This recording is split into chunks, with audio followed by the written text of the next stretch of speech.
Hello guys, bersama saya lagi dalam Alright Nopal Channel. Perkara yang menggempakan sahabat-sahabat semua. Adakah ini penyebab sebenar ya kekurangannya beras tempatan di negara kita? Ya, kerana hari ini kita mendengar satu pendedahan yang begitu besar daripada pihak ISPRM yang menyatakan bahawa syarikat di Kedah, negeri Kedah ya terdedah ataupun terbongkar akhirnya menipu bekalan beras. Itu antara kenyataan terkini ya daripada pihak ISPRM, sahabat-sahabat semua. Jadi menarik untuk kita lihat ya kenyataan media ini.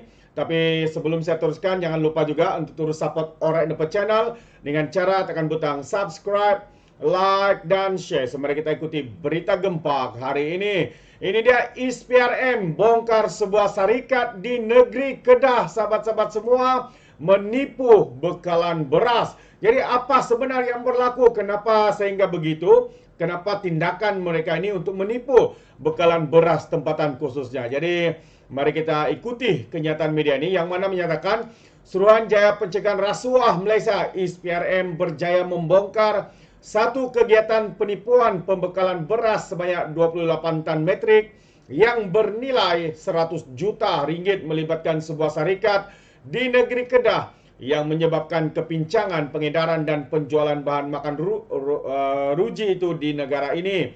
Menurut sumber ISPRM, syarikat tersebut sebelum ini dipercayai mendapat kontrak pembekalan beras di semenanjung Malaysia daripada sebuah syarikat pertanian milik kerajaan negeri bernilai 100 juta ringgit setahun, kira-kira 7 tahun yang lepas.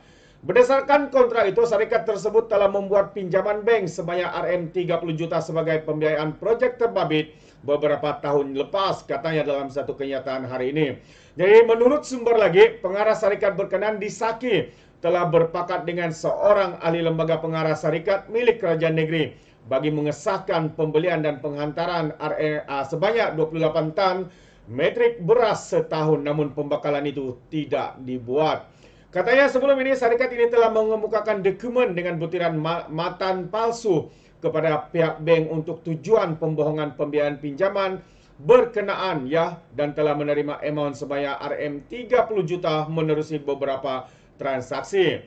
Sementara itu, pengarah kanan siasatan ISPRM Datuk Seri Hisamuddin Hashim berkata, ketika dihubungi mengesahkan perkara tersebut dan kes disiasat mengikut Seksyen 18 Akta ISPRM 2009. Itu dia sahabat-sahabat semua, tindakan mengejutkan ya dari sebuah syarikat yang menipu demi apa? Demi untuk mendapat pinjaman dan juga untuk kononnya membekalkan 28 ribu tan metrik beras, tetapi ianya tidak berlaku. Dan satu lagi perkara yang juga ya mengejutkan kita, dakwaan di negeri Sabah ya, yang mana didakwa kononnya ada beras plastik dijual. Jadi KPDN siasat dakwaan beras plastik disandakan. Itu antara kenyataan daripada menteri ya, yaitu Armizan, sahabat-sahabat semua. Jadi mari kita ikuti juga kenyataan media yang menyatakan Kementerian Perdagangan Dalam Negeri dan Kos Sara Hidup sedang menjalankan siasatan terperinci berhubung dakwaan beras palsu disandakan baru-baru ini.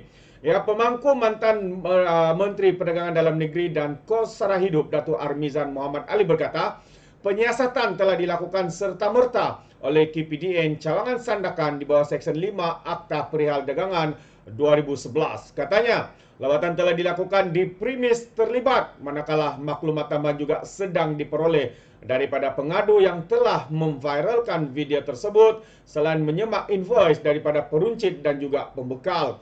Namun pada peringkat ini kita perlu meneliti kesahihan dakwaan itu dan mendapatkan bukti-bukti berkaitan, katanya kepada pemberita di Kota Kinabalu hari ini.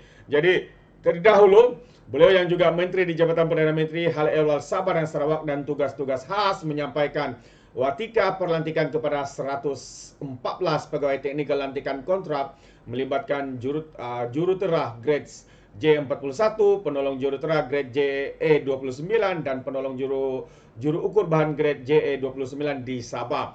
Tular di media sosial baru-baru ini sebuah video seorang individu mendakwa beras yang dijual di sebuah premis di daerah Senakan adalah beras palsu yang mempunyai bahan plastik. Sementara itu, Armizan berkata pegawai teknikal terbit akan ditempatkan di 38 pejabat daerah di seluruh negeri, dengan seorang jutera dan 2 penolong jutera atau juru ukur bahan ditempatkan di setiap pejabat daerah. Katanya, pelantikan itu susulan resolusi Konvensyen Pembangunan dan Kesejahteraan Rakyat 2023, anjuran ICU GPM pada 16 ke 17 Jun di Merbuk. Kedai yang antara lain menyatakan keperluan memperkukuhkan unit teknikal pejabat daerah bagi meningkatkan keberkesanan sistem penyampaian pelaksanaan projek kecil persekutuan di peringkat daerah. Katanya, program rintis ini akan dilaksanakan melalui perlantikan kontrak selama 3 tahun dan sekaligus memberikan peluang dan pengalaman kerja untuk para belia tempatan yang berkelayakan dalam bidang teknikal kejuruteraan awam, ukur bahan dan elektrik, tambahnya lagi. Itu dia sahabat semua ya. Satu lagi perkara yang amat mengejutkan ya, apabila seorang individu ya yang memuat naik satu video yang sehingga hari ini menjadi tular ya, apabila beliau mendakwa beras yang dijual di sebuah premis di daerah Senakan itu adalah beras palsu, sehingga itu pihak KPDN pun telah ya membuat siasatan segera berkaitan dengan dakwaan ini. Jadi inilah sahabat-sahabat semua, tidak pasti ya, kenapa mereka bertindak seperti ini? Adakah demi untuk keuntungan pribadi, syarikat mereka, atau ada kroni-kroni orang dalaman yang terlibat sahabat semua sehingga membuat penipuan, membuat penipuan di bank untuk mendapat pinjaman, namun akhirnya tidak dapat deliver beras yang sepatutnya dibekalkan sebanyak 28.000 tan metrik setahun. Tapi gagal sahabat-sahabat semua.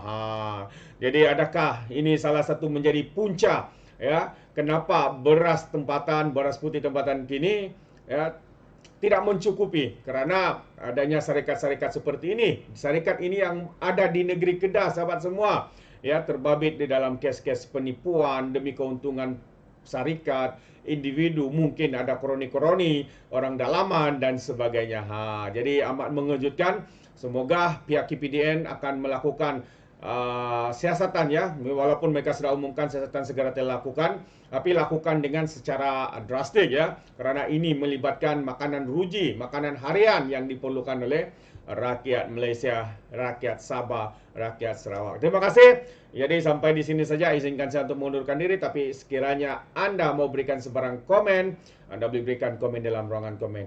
Jadi izinkan saya untuk mengundurkan diri, dan seperti biasa peribahasa mengatakan tak apapun kangkap 2 tahun keinginan.